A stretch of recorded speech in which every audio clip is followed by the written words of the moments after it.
अस्सलामु अलैकुम वरहमतुल्लाहि वबरकातुहू।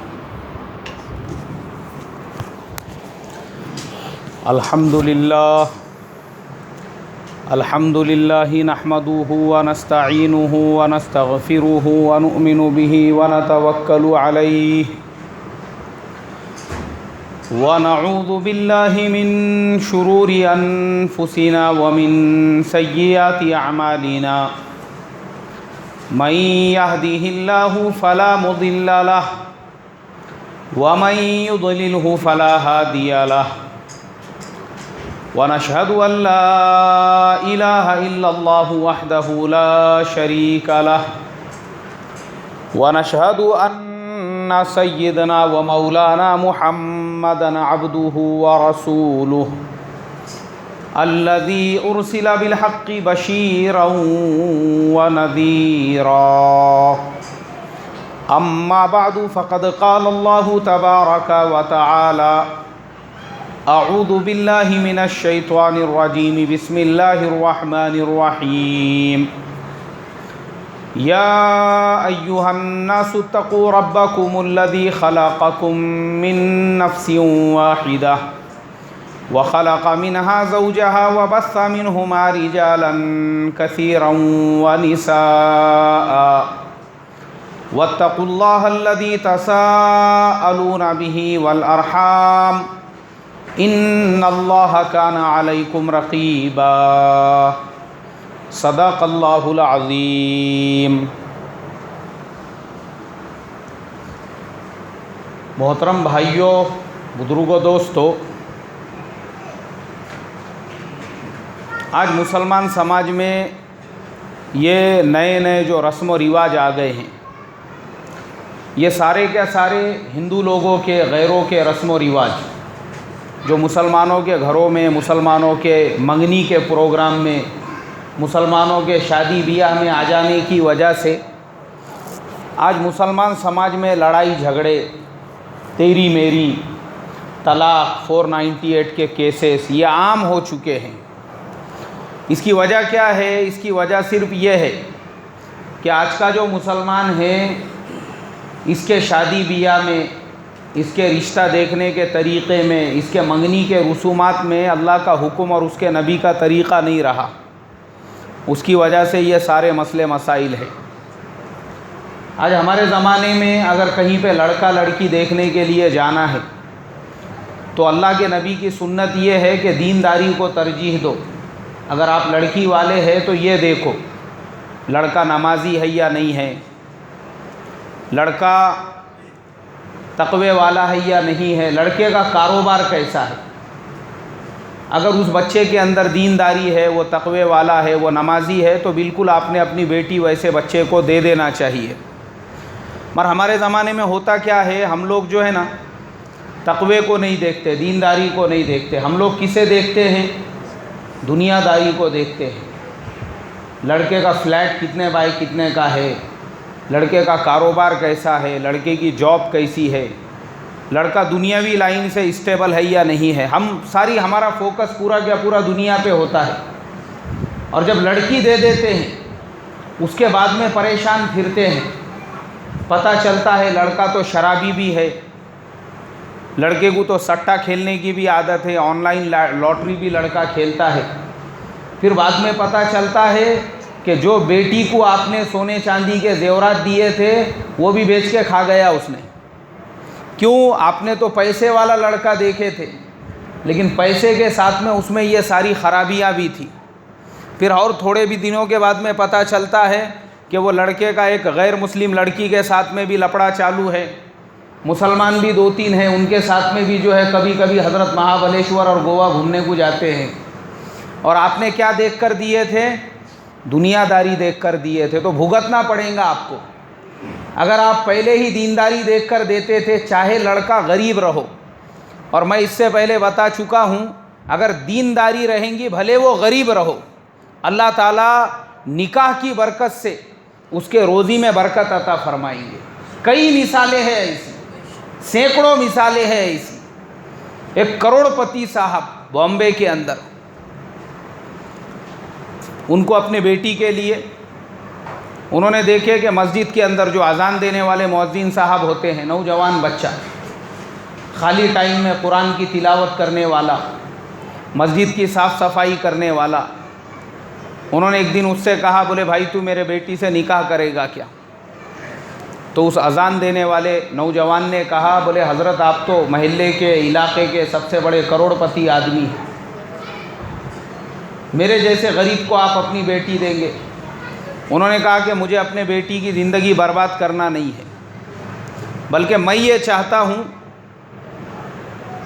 कि दीनदार हो, भले वो गरीब रहो, मेहनत मजदूरी करने वाला रहो, मुझे अपनी बेटी उसको देने में हरज नहीं है।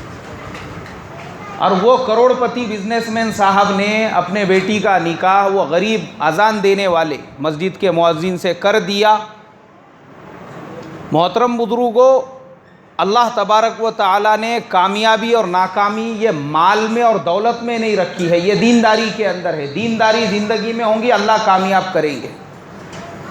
अब वो मुअज्जिन साहब ने अज़ान के साथ में छोटा मोटा कारोबार शुरू किए, करते करते आज अल्लाह ने उनको होलसेल व्यापारी बनाया। निकाह जब हुआ था उस वक्त में साफ़ सफाई का काम करते थे। बहुत मिसालें हैं मेरे पास ऐसी कि दीनदारी की बुनियाद पर निकाह हुए, अल्लाह ने कामयाब किया। और अगर हम लोग लड़के वाले हैं, उसमें भी आज के ज़माने में हमारे यहाँ पर एक मिजाज बना हुआ है कि लड़की पढ़ी लिखी होनी चाहिए, लड़की हायर एजुकेटेड होनी चाहिए। और आजकल तो मुसलमानों का एक मिजाज बना हुआ है डबल वर्क करने का। अगर शोहर जॉब करने वाला है तो बहू भी ऐसी चाहिए, या बेटे को या लड़का ऐसी बीवी ढूंढता है कि उसने भी जॉब करना चाहिए। हालांकि हमारा ये सोचना ही सरासर गलत है, इसलिए कि आने वाली जो लड़की है या आपकी बीवी है, उसको पालना, उसको पोसना, उसको खिलाना पिलाना, ये किसकी ज़िम्मेदारी है? ये मर्द की ज़िम्मेदारी है। नान, नफ़क़ा और उसके रहने का घर, ये ज़िम्मेदारी मर्द की है। उसको खाना खिलाए, उसको कपड़ा पहनाए, उसका पूरा ख़र्च बर्दाश्त करे और उसके रहने का इंतज़ाम करे, ये मर्द की ज़िम्मेदारी है। औरतों के काम करने के बारे में हमारे ज़माने में, क्योंकि हम लोग ऐसे शहर में हैं जहाँ पे औरतें आम तौर पे जॉब करती है, वर्क करती है, उसके बारे में शरीयत का हुक्म ये है कि औरत उस जगह पर काम कर सकती है जहाँ पर मर्दों का कोई अमल दखल ना हो। जैसे मिसाल के तौर पर अगर कोई औरत लेडीज़ डॉक्टर है और वो खाली फीमेल्स को देखती है, बिल्कुल इजाज़त है उसको, बल्कि वो काम नहीं कर रही है, उम्मत की खिदमत कर रही है, उसको तो सवाब भी मिलेगा उसके ऊपर। अगर कोई औरत टीचर है, घर में बच्चों को ट्यूशन पढ़ाती है या स्कूल के अंदर नाबालिग बच्चों को पढ़ाती है, उसको बिल्कुल इजाज़त है, बिल्कुल मना नहीं है।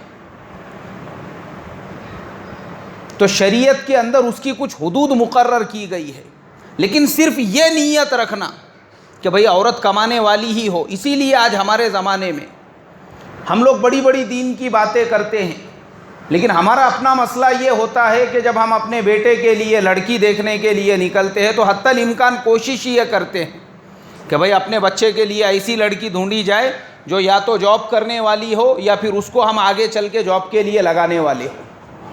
तो ये नज़रिया हमारा गलत है। अब इसमें नुकसान कैसे होते हैं वो भी मैं आपको बताता हूँ।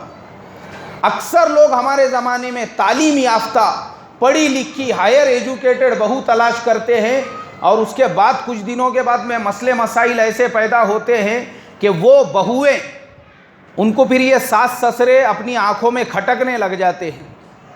अब मियाँ बीवी में लड़ाई झगड़े शुरू होते हैं। वो बीवी बोलती है ये पुराना लगेज जो है घर में मेरे को बर्दाश्त नहीं है, ये भंगार को बाहर निकालो, बोले ये स्क्रैप को रवानगी के आदाब दो यहाँ से, या तो ये भंगार घर में रहेगा या तो फिर मैं घर में रहूँगी, ये पुराने लगेज को निकालो घर में से। अब लड़ाई झगड़े हो रहे हैं मियाँ बीवी में। हालांकि गलती किसकी थी भाई? गलती आपकी थी। जब आप अपने बेटे के लिए रिश्ता देखने के लिए निकले थे, उस वक्त में हमारे ज़माने में आम है ये तरजीह अपने रिश्तेदार की लड़कियों को देना चाहिए। अगर आप अपने बेटे के लिए लड़की देख रहे हैं, हत्तल इम्कान कोशिश ये करो कि वो लड़की आपके करीबी रिश्तेदार में हो। अगर करीबी रिश्तेदार में लड़की रहेंगी तो आपकी खिदमत उसको बोझ नहीं लगेगी। क्यों बोझ नहीं लगेंगी? मिसाल के तौर पे आपने बहन की बेटी अपने बेटे के लिए कर ली है, अरे तो भाई वो आपकी भांजी हो गई, अब मामू की खिदमत करने में उसको कोई आयब और नुक्स लगेगा क्या? वो बिल्कुल बशाशत के साथ आपकी खिदमत करेंगी, क्योंकि आप रिश्ते में उसके मामू भी होते हैं। भाई की बेटी आपने अपने बेटे के लिए करे, वो आपकी कौन होंगी रिश्ते में? भतीजी होंगी। अब उसको आपकी खिदमत करना कोई बोझ नहीं महसूस होगा, वो पूरे बशाशत के साथ में आपकी खिदमत करेंगी। किसी भी रिश्ते के अंदर अगर आपने अपने बेटे के लिए लड़की लेकर आए, वो बच्ची आपकी ऑलरेडी महरम होंगी और रिश्तेदार होंगी, उसको बोझ नहीं लगेगा आपकी खिदमत करना। लेकिन मोहतरम बुजुर्गों, मैंने हमारे समाज में ये चीज़ देखा हूँ कि जब लड़के के लिए लड़की देखने के लिए निकलते हैं तो इतनी बड़ी बड़ी उम्मीदें होती है, लोग अपने रिश्तेदारों को तो हवा भी नहीं देते। क्यों? इसलिए कि उस वक्त में इनको ऐसा लगता है कि दुनिया में मैं हूँ जिसने लड़का पैदा करा। हाँ, बस पैर टिकते नहीं ज़मीन के ऊपर, उनको लगता है मेरा बेटा किसी सिकंदर आज़म से कम नहीं है। अब उसके लिए मैं अगर रिश्ता देखूंगा, ऐसी जगह देखूंगा कि बस मेरे पूरे रिश्तेदारों ने खाली देखते रहना। तो उसको ऐसे टाइम पर अपने बिरादरी की, अपने ख़ानदान की, अपने रिश्तेदार में लड़कियां पसंद नहीं आती। आज मोहतरम बुजुर्गों, हमारे समाज का सबसे बड़ा अलमिया है ये जितने तलाक के केसेस हो रहे हैं, ये जितनी लड़ाई झगड़े हो रहे हैं, ये जितने मसाइल पैदा हो रहे हैं आज के ज़माने में, उसकी सबसे बड़ी वजह यही कि हमारे ज़माने में जब हम अपने बेटों के लिए लड़कियां देखने के लिए निकलते हैं तो पूरा इंटेंशन दौलत के ऊपर होता है, पैसे के ऊपर होता है, दुनिया के ऊपर होता है। फिर बिरादरी की लड़कियां पसंद नहीं आती। किसी ने मशवरा दिया, अरे भाई आपके बहन की भी बच्ची है, वो भी आप अपने बच्चे, दिमाग ख़राब हो गया बोले तुम्हारा, मालूम नहीं है हमारा भाव नहीं रिक्शा चलाता तो हमारी बराबरी कर सकता क्या वो? यार तुम भी, अरे भाई तुम्हारे रिश्ते में वो फुलाने की भी लड़की, अरे यार इनमिन उसको 8,000 रुपये पगार है, उसका खुद का खर्चा बर्दा होता नहीं बोले महीने भर का, अब कहाँ उसकी बच्ची करेंगे? हमारा बेटा नहीं मालूम है तुम्हारे को? हमारा बेटा MCA है, हमारा बेटा MBA है, हमारे बेटे का कैसा मकाम मर्तबा है, वो हमारी बराबरी कर सकेंगे क्या? रिश्तेदार वो टाइम पे इंसान को कमतर नज़र आते हैं। इसके लिए फिर बड़े घरानों के अंदर, मालदार घराने में फ़ख्र के साथ बोलने के वास्ते में, हमारे हाजी साहब, ये हमारे समधी साहब हैं, मिलो इनसे, फुलानी जगह पे फैक्ट्री है इनकी, 4-5 गाड़ियां हैं इनके पास में, 2 फ्लैट फुलानी जगह पे किराए से दिए हुए हैं और बंगला है फुलानी जगह पे। हाँ, इसी जगह रिश्ता करा बोले मैंने। लेकिन वैसे घर की जब आप बहू लेकर आएंगे अपने घर में, उसके बाद में मसाइल कैसे पैदा होंगे वो मैं आपको बताता हूँ। एक रास्ते से मैं अक्सर गुज़रते रहता हूँ, वहाँ पे मैंने देखा एक मुसलमान बुढ़ा बुढ़ी वो बैठे हुए रहते, हमेशा भीख नहीं मांगते, वो बैठे हुए रहते वैसी। लेकिन रास्ते से आने जाने वाले कोई उनको खाना दे देता, कोई उनको 10 रुपये 5 रुपये दे देता, लोग ऐसा आते जाते रहते वहाँ से। अब एक दिन मेरे साथ में मेरा एक दोस्त था, उसने बोला यार मैं आपको बहुत दिनों से देखता हूँ, तुम दोनों यहाँ पे बैठे हुए रहते, आप लोगों का घर नहीं है क्या? आप लोगों के बच्चे नहीं हैं क्या? तुम दोनों हमेशा यहीं पे नज़र आते हो। तो वो जो बूढ़े मियाँ थे उन्होंने कहा है ना हमारा घर, वो फुलानी सोसाइटी का नाम पता है ना, वहाँ पे मेरा फ्लैट है बोले। तो मेरा जो साथ में एक साथी था उसको तो एकदम से झटका लगा। उसने कहा अरे बोले वो जो सोसाइटी है वहाँ तो 1 करोड़ के नीचे फ्लैट नहीं है, वैसे सोसाइटी में तुम्हारा घर है और तुम दोनों यहाँ पे बैठ के भीख मांगते हो, समझ में नहीं आया बोले मेरे। बोले कैसा है, हमने अपने बच्चों को कभी मकतब में पढ़ने के वास्ते नहीं भेजे, हमने अपने बच्चों को कभी अल्लाह के रास्ते में चिल्ले 4 महीने के लिए नहीं भेजे, हमारे पूरे ख्यालात दुनियादारी के। मकतब में 1-2 दिन हमारे बच्चों को भेजे, हमको जब पता चला कि सब झोपड़पट्टी के बच्चे वहाँ पे पढ़ने के लिए आते, हमने अपने बच्चों का पढ़ना छुड़ा दिया। हमको लगा झोपड़पट्टी के बच्चों के माहौल में हमारे बच्चे रहेंगे तो गंदे हो जाएंगे बोल के। क्योंकि हमारे बच्चे अंडे के जैसे थे, फिर एकदम सफ़ेद भक।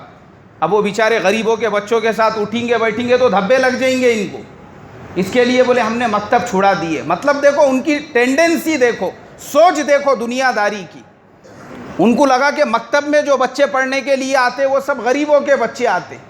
अब अपन तो 1 करोड़ के फ्लैट में रहने वाले हैं, अपने बच्चे अगर वहाँ पे जाएंगे पढ़ने के लिए, इसलिए हमने बच्चों को मकतब नहीं पढ़ाए। बोले मैंने बोला अल्लाह के रास्ते में नहीं। बोले वो जमात में काहे को भेजेंगे। बोले अब वो जमात में कैसा है, हमारा नज़रिया ऐसा था, जिनके विचारों के घरों पे खाने पीने को नहीं रहता वो निकलते होंगे बोले जमातों के अंदर। देखो अल्लाह माफ़ करे, मुसलमान की सोच देखो, पैसा आ गया उसके बाद में मुसलमानों की सोच ऐसी हो जाती है। इसलिए हमने कभी जमात में भी नहीं भेजे बोले अपने बच्चों को। हमारे ख़यालात, बच्चे हमारे एकदम हायर एजुकेटेड हो गए, उसके बाद एकदम हायर कंपनीज़ के अंदर काम करने लगे, जॉब करने लगे। फिर हम लोगों ने अपने बच्चों के लिए बहुएं तलाश करना शुरू कर दिए। अब बच्चों का जो लेवल का एजुकेशन, बच्चों का जो लेवल का मकाम, जो लेवल की जॉब, उसी लेवल की हमको बहू चाहिए थी। तो मैंने उनसे कहा, मैंने कहा चचा तुम अगर तुम्हारे रिश्तेदारी में अगर कोई बच्ची करके लाते थे, तुम्हारे भाई की बेटी, बहन की बेटी, या करीब में गांव में जिनको जानते पहचानते, बोले अल्लाह माफ़ करे हमारे जितने भी रिश्तेदार हैं सब गरीब है। बोले वो टाइम पे हमको ऐसा लगता था कि गरीब की बच्ची कायकू करने का। इसके लिए हमने जो है एकदम हायर घराने के अंदर, हमारे से 4 कदम आगे जो लोग पैसे में थे वैसे घरानों की लड़कियां करके लाई। और जब वो बहुओं को लेकर आए तो थोड़े दिनों के बाद में वो बहुओं ने नाटक करना शुरू कर दिए। उनके बच्चों के साथ में लड़ाई झगड़े, ये पुराने लगेज को निकालो बोले घर में से, ये भंगार बर्दाश्त नहीं हो रहा घर के अंदर। अब बहू और बेटों के बीच में लड़ाई झगड़े, तेरी मेरी रोज़ आना। बेटे ने बोला यार तुम हमारे घर पे पड़े हुए रहते, बोले दूसरों भी बेटों के घरों पे जाते जाओ ना। अब बेचारे माँ बाप दूसरे बेटे के घर पे गए। वो दूसरे बेटे के घर पे गए, वहाँ पे 2-4 दिन रहे। तो वो बहू ने बोले देखो अब ये तुम्हारे माँ बाप यहाँ रह रहे ना, एक काम करो तुम तीनों रहो यहाँ पे, माँ बाप भी और तुम भी, तुम्हारी माँ पका के खिलाएंगी तुमको। जब तक ये घर में से जाते नहीं मैं ये घर में आने वाली नहीं, मैं जा रही मेरे माँ बाप के घर को। वो उसका घर छोड़ के चली गई। अब ये जो माँ बाप थे, क्योंकि ख्यालात पूरे काहे के ख्यालात थे भाई, दुनियादारी के ऊंचे ख्यालात, रिश्तेदारी में निकाह करने को तैयार नहीं, ऊंचे ख्यालात। अब ख्यालात ऊंचे होने की वजह से इनके एक दोस्त थे, इन्होंने बोले यार हमको रहने को कहीं जगह नहीं मिल रही।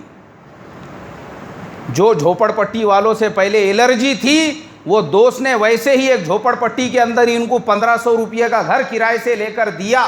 अब दोनों वो घर में रहते और दिन भर फुटपाथ के ऊपर बैठ के भीख मांगते हैं। ये हकीकत बता रहा हूँ मैं आपको।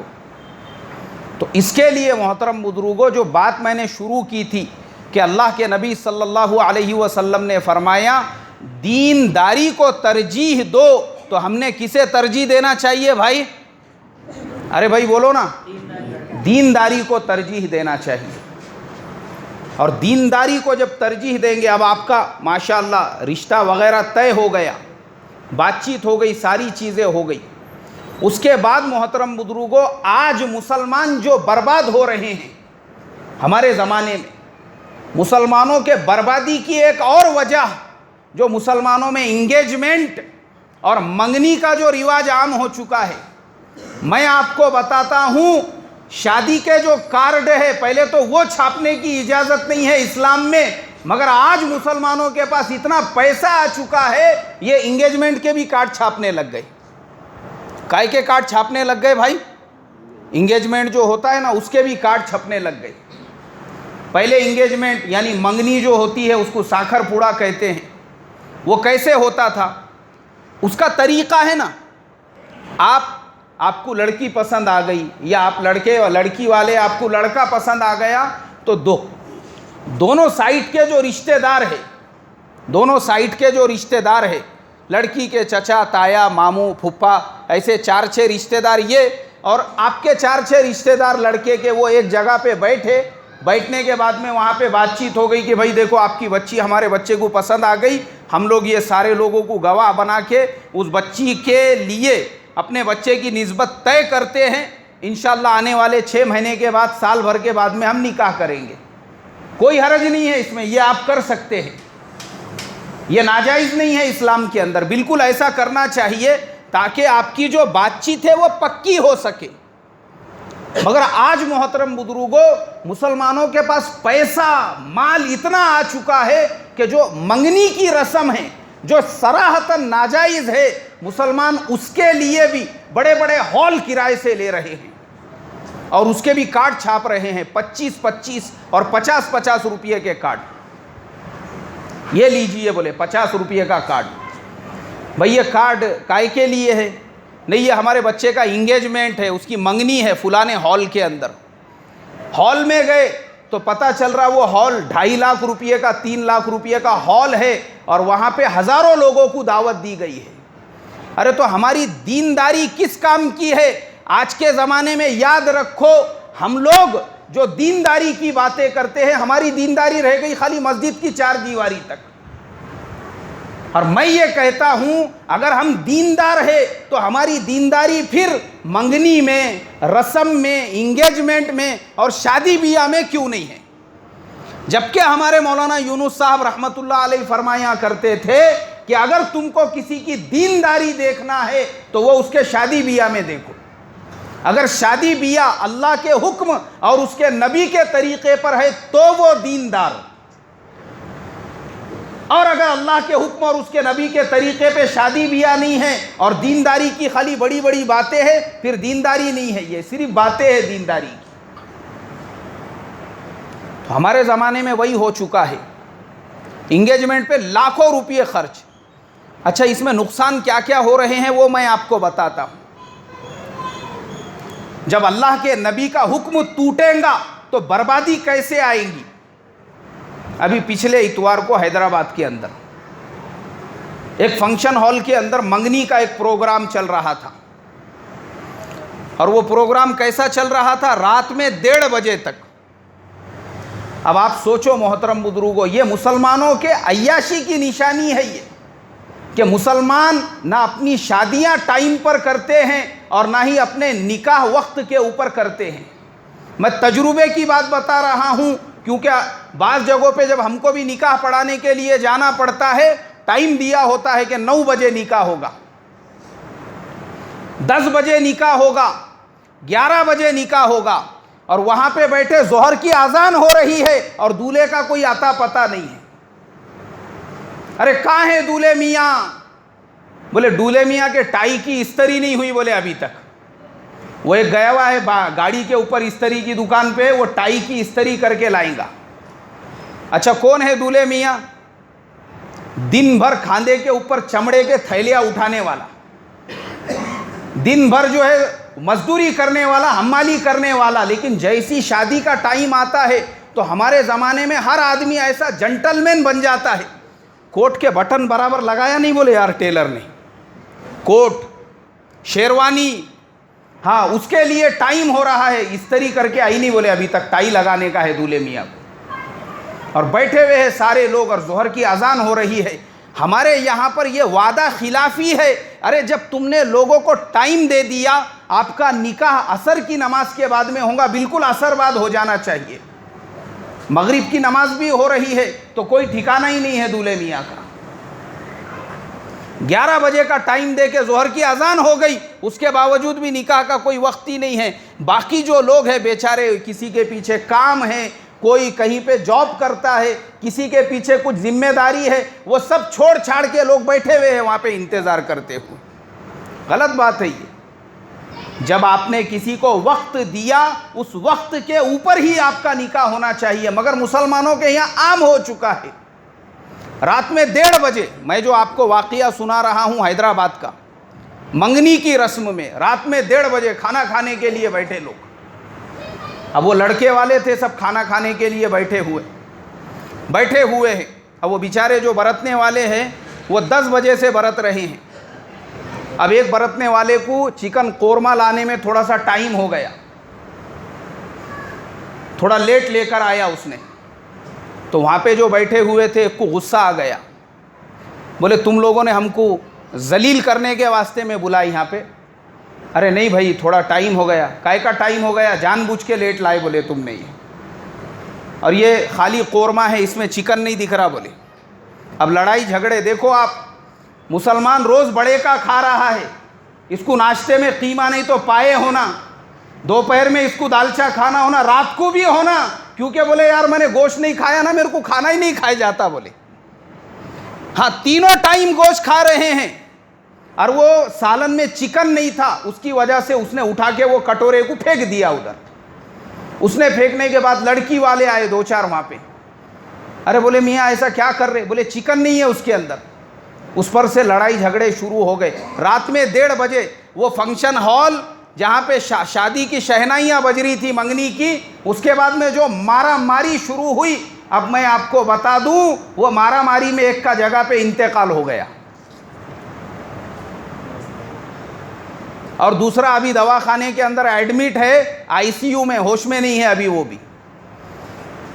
और ख़बर छप रही है मराठी पेपर में, इंग्लिश न्यूज़पेपर के अंदर के साखरपुड्याच्या प्रोग्राममध्ये वरानात चिकन कमी पडला म्हणून हानामारी। मराठी पेपर वाले कैसा लिखते? हाँ, उसके नीचे उन्होंने डिटेल में लिखे। फिर अब जो पढ़ने वाले लोग हैं वो बोल रहे एक दूसरे को, बघा बघा यांचे लोगांना, बघा यांना, या लोकांना, ये 3 टाइम बड़े का खाने वाले, चिकन रात दिन खाने वाले, 1 टाइम चिकन कम पड़ गया, उसकी वजह से मारा मारी आपस के अंदर, और एक नौजवान का जगह पे इंतकाल हुआ। क्यों हुआ? अल्लाह के नबी का हुक्म टूटा, इसके लिए। कहाँ है शरीयत के अंदर मंगनी का प्रोग्राम करना और ये रस्म का प्रोग्राम करना? कहीं पे भी नहीं है। मगर मोहतरम बुजुर्गों, हमारे ज़माने में बग़ैर रस्म के और बग़ैर मंगनी के अरे ज़रूरत ही नहीं है वो करने की, क्यों कर रहे आप? मगर चूँकि आज हमने ये चीज़ों को शान की निशानी बनाई। काहे की निशानी बनाई? दिखावा, रियाकारी। और किसको दिखाने का है? गैरों को नहीं, अपने लोगों को। हमारे भाई ने उसके बेटी की शादी कौन से फंक्शन हॉल में करा था? वो फुलाने ना, अपने को वहाँ पे मंगनी करने का है बोले, बताने का है अपने को गली वालों को कि हमारे जो दूसरे रिश्तेदार हैं उन्होंने जितना खर्चा शादी में नहीं करे थे, उससे ज़्यादा खर्चा काय में करने का है? मंगनी के प्रोग्राम। किसको खुश किया जा रहा है? शैतान को खुश किया जा रहा है, अल्लाह के नबी के तरीक़े को तोड़कर और अल्लाह के हुक्मों का जनाजा निकाल कर। तो मोहतरम बुजुर्गों, आज का मुसलमान बर्दाश्त करने को तैयार नहीं है, बर्दाश्त करने को। अरे किसी के प्रोग्राम में चले गए, ठीक है, कुछ कम पड़ गया। सहाबा की ज़िंदगियां हमारे सामने हैं, सहाबा इकराम के वाक़ियात हम सुनाते हैं।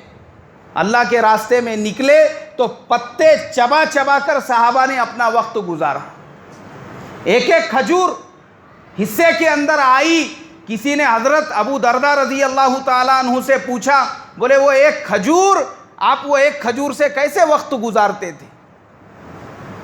देखो फ़ज़ाइल अमाल में, हिकायत सहाबा में वाक़िया है वो। हज़रत अबू दरदा रज़ी अल्लाह ताला अन्हु फरमाते हैं कि मैंने अपने शागिर्दों से कहा, बोले बेटा वो एक खजूर की कीमत उस वक्त में मालूम हुई जब वो खजूर भी बाकी नहीं रही।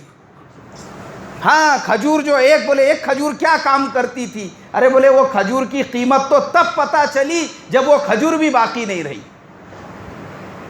फिर बोले हम लोग उसके बाद दरख्तों के पत्ते तोड़ते थे, उनको समंदर के पानी में धोते थे और वो पत्ते चबाकर अपना पेट भरते थे। हम वो मुसलमान कौम है, हमारे बाप दादाओं ने पत्ते चबा चबा कर दीन की मेहनतें की।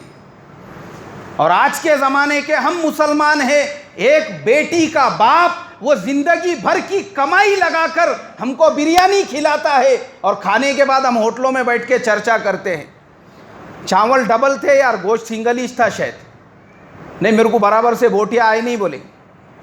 दूसरा बोलता मेरे को एक भी बोटी नहीं आई बोले, तेरे को तो भी एक आधी आई होंगी, मेरे को एक भी नहीं आई बोले।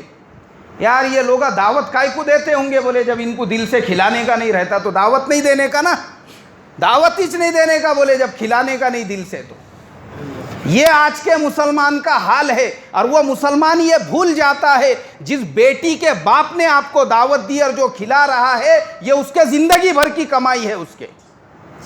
कैसा कैसा खून पसीना बहाकर उसने कमाया और आप लोगों को खिला रहा है। लोग उसमें आयब और उसमें नक्स निकालते हैं। आज का मुसलमान बर्दाश्त करने को तैयार नहीं। मुझे बताओ, वो नौजवान अगर बगैर चिकन का सालन बर्दाश्त कर लेते थे, क्या नुकसान होता था उसके अंदर?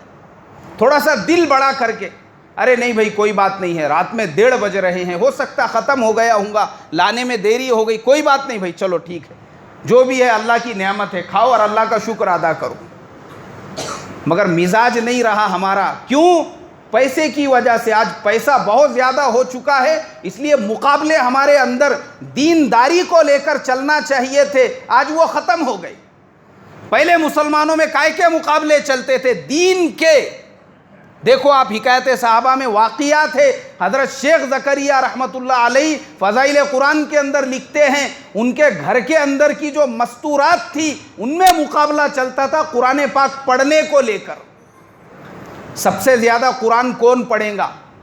अगर घर की एक मस्तूरात कहती कि मैंने आज 10 पारे पढ़े, तो दूसरी ये कोशिश करती थी कि मैं आज कम से कम 15 पारे पढ़ूँ। हज़रत शेख ने लिखा कि मेरी दादी वो रोज़ाना 2 कुरान पढ़ा करती थी। मुकाबला कायमे हो रहा है कुरान की तिलावत के अंदर, और आज हमारे मुकाबले कायमे हो रहे हैं। पैसा बहुत हो गया दिखावे के अंदर, दिखावा करना है बोले, गली वालों ने आने वाले 50 साल तक याद रखना, मंगनी अगर किसी की हुई थी तो कट्ठू भाई के बच्चे की हुई थी बोल के, हाँ आने वाले 50 साल तक याद रहना बोले सबको, इतना खर्चा करने का है अपने को। हमारे मुकाबले इसके अंदर चल रहे हैं। अल्लाह हिफाजत फरमाए। इसलिए मेरे मोहतरम बुजुर्गों, मैं आप तमाम लोगों से यही दरख्वास्त करूँगा, देखो ज़िंदगियों में और ख़ास तौर पे हमारे शादी बियाह में अगर अल्लाह का हुक्म और उसके नबी का तरीक़ा रहेगा तो ज़िंदगियों में सुकून रहेगा, अमन व अमान रहेगा, चैन और इत्मीनान रहेगा।